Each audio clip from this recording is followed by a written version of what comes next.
இன்ட்ரோல் வரைக்கும் படமாக எடுக்கிறாங்க. இன்ட்ரோலுக்கு அப்புறம் என்ன பண்ணுறாங்க, ஜாதி ரீதி படமாக கொண்டு போகிறாங்க. அப்புறம் நீங்களா சொல்கிறீங்க போய் மேடையில் ஏறி நின்றுட்டு நாங்கள் பிற்படுத்தப்பட்டவர்கள் என் பிற்படுத்தப்பட்டவர்கள் நீங்கள் உங்களுக்கு லேபிள் வச்சிருக்குதா? நீங்கள் சொல்றீங்க பிற்படுத்தப்பட்டவர்கள் சொல்லி. நீ நல்லா படிச்சிருக்குன்னு இவங்க இந்த பிற்படுத்தவர்களை பற்றி பேசுகிறாங்க. இதில் பண்ணாங்கன்னா பென்ஸ் காரில் வந்து இறங்குறாங்க.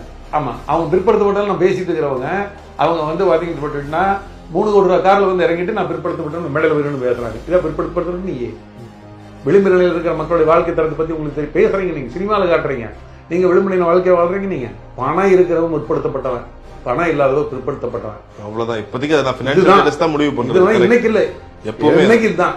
ஒரு சாதாரண விளிம்பு நிலையில் இருக்கிற மேடையில் ஏறி பேச முடியாது. அவன் மேடையில் ஏறி பேச இவங்களே உட்கார சொல்லுவாங்க. அதுங்களா இவங்க நம்ம பேசுகிறாங்க பார்த்தீங்களா? இந்த நேரத்தில் பென்சில் வந்து பிற்படுத்தவங்களை எப்படி பேசுகிறவங்களும், BMW வந்து பிற்படுத்தவங்க பேசுகிற பற்றி, ஜெட் விமானத்தை சொந்தமாக வச்சுக்கிட்டு நீங்கள் ஜாதியை பற்றி பேசுகிறவங்களும் எதுக்கு இதெல்லாம் பேசுறீங்க? அது பேசுறத விட மற்ற மேடையில் வச்சுக்கலாம், சினிமாவில் எடுத்துட்டு வர வேணாம். சினிமாவில் கொண்டு வராதீங்க. நீங்கள் இது தொழில் இது. அதனால வந்து இந்த ஓப்பனிங் வந்து எல்லாத்துக்குமே ஓப்பனிங் இருக்குது அப்படின்னு இன்னைக்கு காரணம் வந்து அப்படின்னு சொல்லிட்டீங்கன்னா ஒரே ஒரு ஷோ இல்லை தெரிஞ்சு போயிடுது. 2020 பெரிய சிறப்பாக சொல்ல முடியாது. நான் பொங்கலில் ஆரம்பித்து இது வரைக்கும் வந்துட்டு இருந்த படங்கள் எல்லாமே பார்த்தீங்கன்னா ஒரு பெரிய ஹிட்டாக நம்ம எதிர்பார்த்த படம் எல்லாமே கம்மியாக போயிடுச்சு. பட் எதிர்பாராத படங்கள் சில படங்கள் நல்லபடியாக போச்சு. இப்போ பார்த்தீங்கன்னா இந்த தடவை சமீபத்தில் ஒரு 4-5 படம் எதிர்பாராத படங்கள் நிச்சயமாக ரொம்ப நல்லா போச்சு. இந்த மகாராஜா, கருடன், இப்போ வந்திருக்கிற வாழை, இதெல்லாம் பார்த்தீங்கன்னா ரெவன்யூ சைடு ரொம்ப பெரிய ரெவன்யூ வந்திருக்கு. இந்த மாதிரி படங்கள் ஓடணும். இப்படி படங்கள் ஓடினா தான் சினிமா நல்லா இருக்கும். இந்த பெரிய ஆர்டிஸ்டுக்கு 300 கோடி 400 கோடி அந்த மாதிரி படங்கள் வந்து இருந்துட்டு வசூல் ரீதியான வெற்றி படம்னு சொல்ல முடியா, மக்களுக்கு ஒரு நல்ல படம் கொடுத்த ஒரு திருப்தி இருக்கிறது இல்லை. இப்போ இந்த படமெல்லாம் பார்த்தீங்கன்னு இப்போ வாழையெல்லாம் வந்து யார் நடிச்சிருக்காங்கன்னே தெரியாது. ஆனால் அந்த படத்துக்கு ஒரு பெரிய ரெஸ்பான்ஸ் இருக்கு. இந்த படங்கள் வெற்றி அடைஞ்சுன்னு சொல்லிட்டு தயாரிப்பாளர்களாகவும் இண்டஸ்ட்ரிகளாகவும் தியேட்டர்காரர்களாகவும் எல்லாத்துக்கும் என்ன காரணம், இந்த மாதிரி படங்கள் போடும்போது எங்களுக்கு பர்சன்டேஜாக 50% கிடைக்கும். 50% 55% அந்த மாதிரி கிடைக்கும். எங்களுக்கு ஒரு 45% தியேட்டர் கிடைக்கும், நான் 50% தியேட்டர் கிடைக்கும். இதே பெரிய படங்கள் போட்டுனா 75% கொடு 80% கொடுன்னு அவங்க எடுத்துட்டாங்கன்னா எங்களுக்கு ஒன்றும் கிடைக்காது. அவங்களுக்கு 75% கொடுத்து அந்த ப்ரொடியூசருக்கு ஒன்றும் கிடையாது.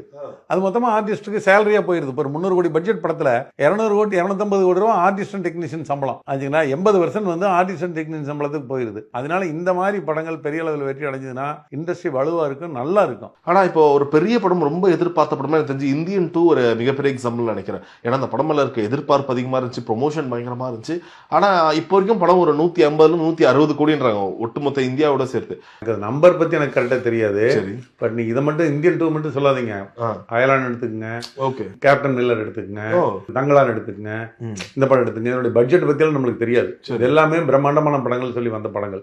ஆனா எந்த படமும் பட்ஜெட் அளவுக்கு கலெக்ஷன், இப்போ நீங்க வந்து 100 கோடி வசூல்னு போடுறீங்க, நீங்க 250 கோடியில் படம் எடுத்துட்டு 100 கோடி வசூல் போடுறதுல என்ன பெருமை இருக்கு இல்லையா? அதாவது நீங்க படம் 100 கோடி வசூல் எப்படி போடணும்னா, நாங்கள் பாருங்க வாழை வந்து 5 கோடியில் நாங்கள் படம் எடுத்தோம், எங்களுக்கு 20 கோடி கலெக்ட் பண்ணிக்க மாட்டாங்க, அதில் பெருமை இருக்குது. ஆமாம், கரெக்ட். ஆச்சுங்களா? நீங்கள் சும்மா 100 கோடி கிளம்பில் நாங்கள் சேர்ந்துட்டோம், 100 கோடி கிளம்பில் சேர்ந்துட்டோன்னு சொல்லிட்டு நீங்கள் 250 கோடி செலவு பண்ணிடுவீங்க படத்துக்கு. அப்புறம் நாங்கள் 100 கோடி கிளம்பில் செலவு பண்ணிட்டு பெருமை பேசிக்குவீங்க. இதெல்லாம் வந்து எப்படி சொல்லிட்டுனா இண்டஸ்ட்ரியில் வந்து இதெல்லாம் தான் இண்டஸ்ட்ரி கெடுக்கிறது.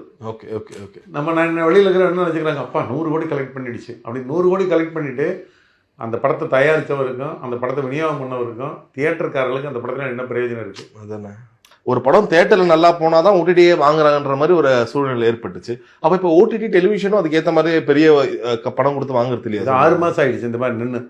அந்த 6 மாதத்துக்கு முன்னால் வரைக்கும் வாங்கிட்டு இருந்தாங்க. சரி, இப்போ கடந்த 6 மாதமா அவங்க எந்த படமே வாங்குறது கிடையாது.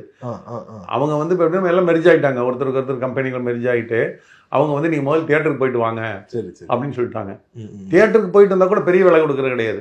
இன்னும் சொல்ல போனால் அரண்மனை 4 எடுத்துட்டிங்கன்னா ஒரு பெரிய வசூல் அந்த படம், தியேட்டரில் பெரிய ஹிட்டு. Okay okay, hit. அப்போ கூட அவங்க நினச்ச விலை கிடைக்கல. ஸோ இனிமேல் இவங்க இந்த ஓடிடி நம்பி சம்பளம் கொடுத்தாங்கன்னு வைங்க, இவங்க தான் மாட்டிக்குவாங்க.